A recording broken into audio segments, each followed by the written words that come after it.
Bienvenido. He quedado absolutamente impactada con una información publicada por ti en donde das cuenta que el gobierno nacional sí sabía desde 1999 hasta hoy lo que iba a pasar con la electricidad. Bueno, mira, Edelca elaboró en el 2003 un proyecto completo para hacer una termoeléctrica en Chile. Así que, amigo televidente, amiga televidente, si usted vive en el eje norte costero de Oriente y está obstinado de los apagones y cansado y sufriendo los apagones, sepa qué es lo que está ocurriendo. Bueno, Edelca le presentó el proyecto completo, Termosucre, para producir 500 megawatts que iban a entrar en servicio en el año 2006 o 2007 a más tardar, y los otros 500 el año que viene, 2010. El gobierno dejó pasar el tiempo, no tomaba decisión, ellos decían, nosotros mismos lo podemos construir, lo podía hacer, decía la gente de Edelca. Fíjense ustedes que en el año 2006, el que era presidente de Edelca en ese momento, el general Machado, ofrece esta entrevista a Mariela León en el Universal, que ustedes pueden ver, efectivamente, el titular, y él advierte que si ese plan térmico no se ejecuta, iba a haber déficit de energía eléctrica en Venezuela.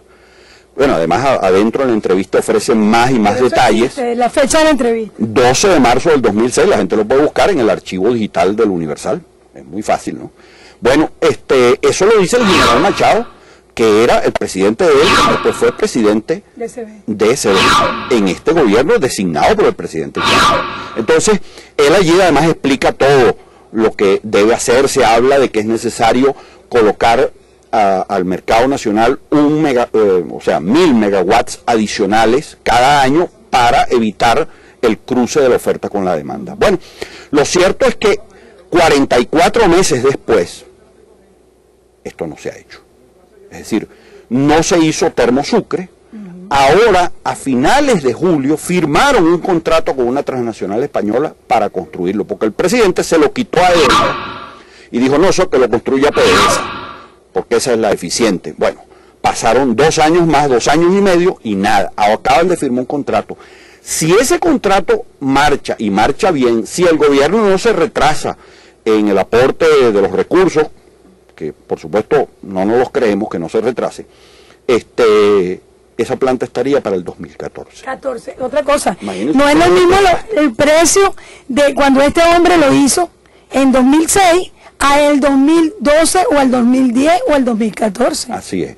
Evidentemente eso además va a ser más costoso para el país, como es inevitable, pero además de eso, el problema es que eso, si estuviera en servicio, en todo Oriente no habría en este momento déficit de energía, estarían parejitos, y con lo que entraría en servicio el año que viene, estarían ya completamente cómodos por unos cuantos años con ese proyecto. No se hizo lo de Planta Centro, no se ha terminado la Vueltosa, no se hizo a los caraqueños.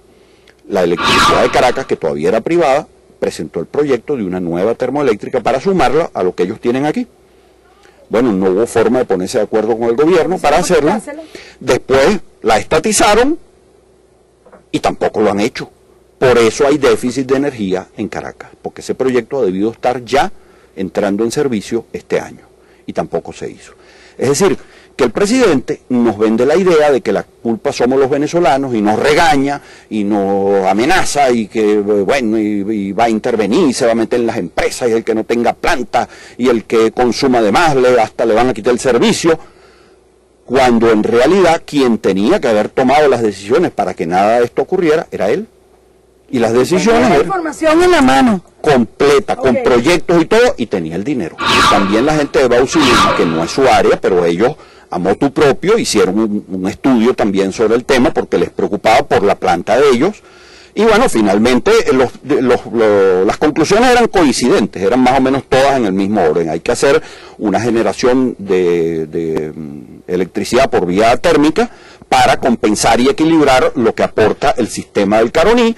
Bueno, todo eso, etcétera, y más o menos hablaban de las cosas que había que hacer. Ahora, fíjate una de las medidas que a mí me preocupa muchísimo, por supuesto hablando en nombre de Guayana. Han ordenado un racionamiento de energía eléctrica en las empresas de Guayana. En el caso de Sidor están los hornos eléctricos de Sidor, los están apagando una determinada cantidad de horas al día. Por ejemplo, algunos lo apagan entre 3 de la tarde y 6, otros entre 8 de la noche y 11 de la noche. Bueno, ellos hacen unas variaciones. Con lo cual dicen que se están ahorrando, bueno, eso no es un ahorro evidentemente, ¿no? Porque lo que están es causando un gran daño a Sidor, unos 300 megawatts para destinarlos un poco a las ciudades. Pero Sidor está en muy malas condiciones a un año de la estatización. Yo tengo aquí las cifras de cierre de producción de Sidor del mes de octubre. Fíjense ustedes, produjo en el mes de octubre 242.000 toneladas. La producción de octubre del año 2007, el último en que estuvo manejada por Ternium, fue 379.000 toneladas. Es decir, perdió en su capacidad de producción más o menos 130.000 toneladas en un solo mes. Y el acumulado de los 10 meses del año 2009, hasta el momento, es 1.050.000 toneladas menos que en el año 2007. Sidor va a cerrar este año más o menos en 3 millones de toneladas, un poquito más o un poquito menos, 3 millones de toneladas. Eso significa un retroceso a los niveles de producción de 1996. Y además, las pérdidas estimadas ya a este momento son 410 millones de dólares. Bueno, ustedes pueden observar en este cuadro que estamos viendo aquí, cómo es en este momento el cierre de Sidor este año. Aproximadamente 3 millones de toneladas en producción y 2,9 millones en despacho de productos de acero. Eso no había ocurrido desde el año 1996. Aquí tienen ustedes la proyección desde entonces hasta ahora, como había mejorado hasta el año 2007, que fue el tope de 4.300.000 toneladas, y cómo ahora pues estamos de nuevo en esos niveles de atraso en la producción de Sidor, cosa que es verdaderamente preocupante. ¿Quién paga eso? Tú y yo. Eso lo pagamos los venezolanos porque de algún lado salen los reales, lo pagan los trabajadores porque por eso no les están pagando una cantidad de cosas que les corresponden, lo paga la región, lo paga el desarrollo industrial de otras empresas, porque esos son dinero que tienen que destinar entonces para ello, los contratistas, proveedores, las cooperativas que le hacen trabajo de diverso tipo a Sidor a quienes no les pagan. Ahora, ese desastre ahora está agravado por esta decisión del racionamiento de energía eléctrica, que estoy poniendo el ejemplo de Sidor, pero eso va también para las empresas del aluminio. ¿Se te quedó algo en la laguna de Lodos Rojos? Bueno, mira, sí, la situación de la empresa Bausilum es preocupante porque el gobierno sigue sin asumir su responsabilidad. El gobierno tiene que tomar y decir, como yo soy el culpable de que Alcasa esté en la situación en que está y no le pague a Bausilum, bueno, el gobierno tiene que asumir esos 300 millones de dólares y pagárselo a Bausilum. El deterioro de Bausilum es tan grande que su producción de este año va a cerrar más o menos en 1.400.000 toneladas. Eso es un retroceso de 18 años. Caramba. 18 años hace que Bausilum no producía tan poquito.